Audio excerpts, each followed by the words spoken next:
The 10 Best Restaurants in Miami. The best restaurants in Miami are our local treasures. These are the places we turn to for a delicious meal and a great time, no matter the reason.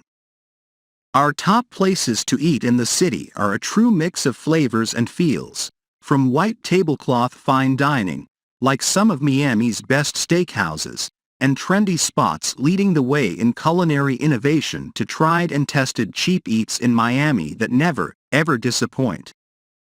Don't be surprised to run into some of Miami's best bars on this list either. Where there's a solid cocktail, there's likely to be an epic dish that follows. Now, who's ready to dig in? Check back often as we update our roundup of best Miami restaurants with new discoveries and old favorites. We value fun, flavor, freshness, and value at every price point. We do our best to keep you informed as new places open, others close, and some of our favorites return. It could be a mega-hyped destination restaurant or a pop-up turned permanent spot. We hope you're hungry. Miami. Number 10. Ghee Indian Kitchen. What is it? At Ghee, critically acclaimed chef Nivan Patel doles out farm-to-table Southeast Asian food good enough to get folks to the burbs for dinner.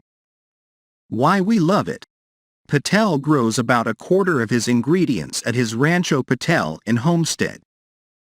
And the whole operation is a family affair. His mother and mother-in-law can be seen whipping up smoked lamb neck, crispy cauliflower and steamed green millet, and other specialties in the open kitchen.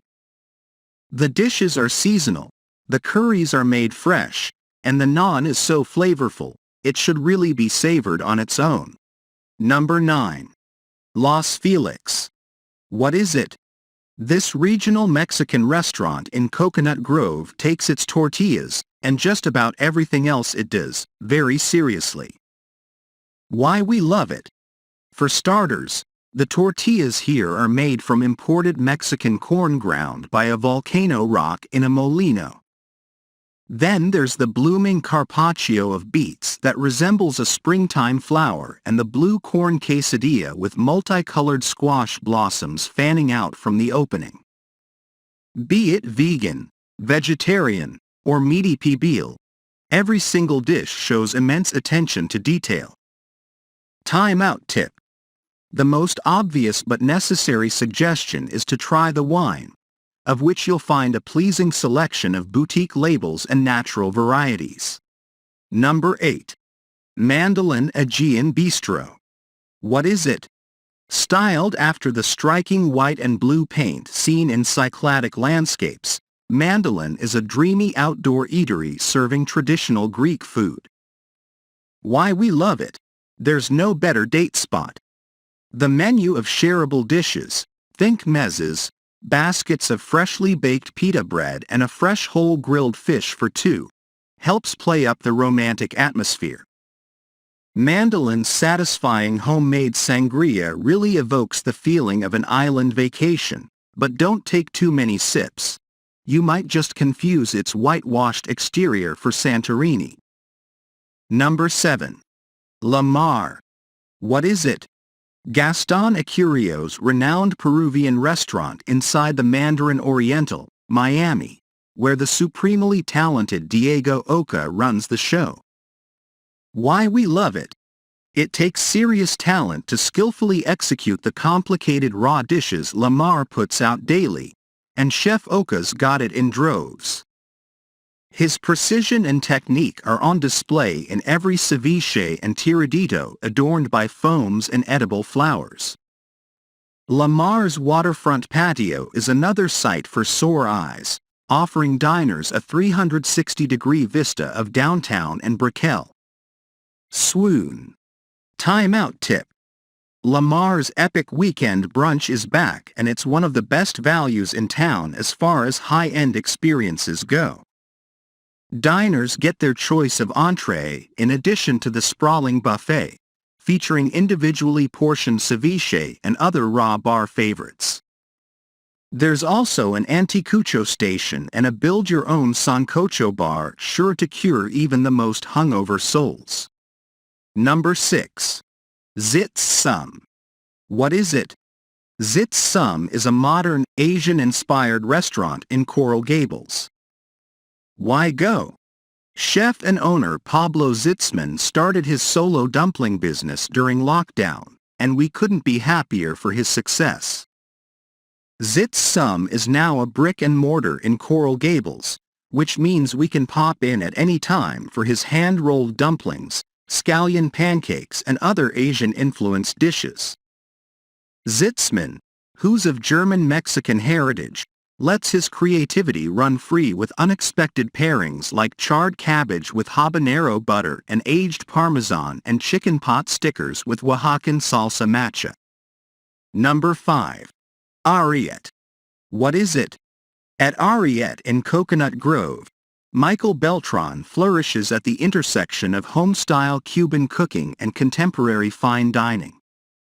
He takes familiar dishes up a notch with high-low ingredient pairings that never feel like it's trying too hard to connect.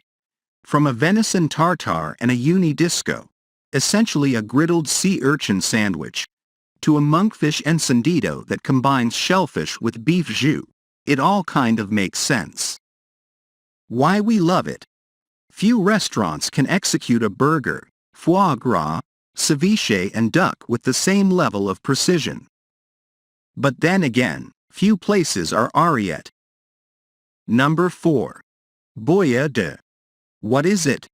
A cross between an LA strip mall gem and a cozy, narrow Brooklyn dive, Boyadi sits on the edge of Little Haiti, where it serves modern American dishes with a few that lean Italian. Why we love it? Michelin-trained chefs Luciana Giangrandi and Alex Meyer pour themselves into this place, constantly reinventing the classics. The beef tartare, for example, is topped with a crunchy shallot garlic concoction as well as capers, which are fried for a burst of briny flavor, and then the whole thing is smothered in a yummy tonnato sauce, a tuna-based Italian condiment that holds everything together like some kind of fancy picnic salad.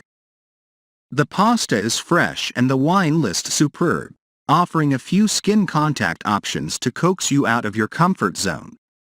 Number 3. The Surf Club Restaurant. What is it?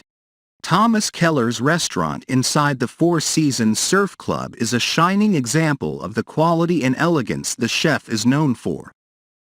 Why we love it? From the tightly edited classic American menu to the mid-century stylings to the special moments afforded by the numerous tableside preparations available. It's all class, baby. It's not stuffy though, as classic rock and dim lights give the warm space a lounge feel. Go in knowing you're going to spend a fortune, but it'll all be worth it for shareable dishes like the flaky beef Wellington that's baked and carved to order. Number 2. Itame. What is it? This family-owned, Nikkei-inspired restaurant grew from a humble stall in the neighborhood's food hall, Mia Market, to a prime location in the Design District's Palm Court. Why we love it? Itame 2.0 is a glittering example of innovative Peruvian cooking, where the possibilities for raw fish are seemingly endless. You'll find a variety of ceviches and other staples of South American cuisine, though our greatest obsession are the conchitas a la parmesana, stacked with fish, charred scallops and avocado. Each order offers 4 deliciously messy bites that make it snow Parmesan flakes as you try to stuff one in your mouth. Getting it everywhere is actually half the fun. Number 1. Stubborn Seed. What is it? Top Chef winner Jeremy Ford's edgy neighborhood restaurant Dole's inspired new American cuisine you'll be craving long after your meal. Why we love it? Besides earning a Michelin star, Stubborn Seed has the kind of wow factor you don't see often in these parts of South Beach, where it's all sparklers and velvet ropes, yes, even at restaurants. There's a thoughtful subtleness to Ford's cooking, which we find at once unconventional and familiar. Starters like the gooey jalapeno fritters and the cacio e pepe cheesy puffs will leave you asking yourself, why have I never tasted this before? But now you have, and you'll never be able to get them out of your head. For a bit of nostalgia, we suggest the roasted barramundi served atop a delicate stew of onions, citrus and carrot puree, which was inspired by a dish Ford's grandmother made him growing up. Timeout tip. Never dined at Stubborn? Book a Friday or Saturday evening, when the 8-course chef's tasting menu is served, a no-brainer for any first-timer at Stubborn Seed. Subscribe to our channel for more similar videos.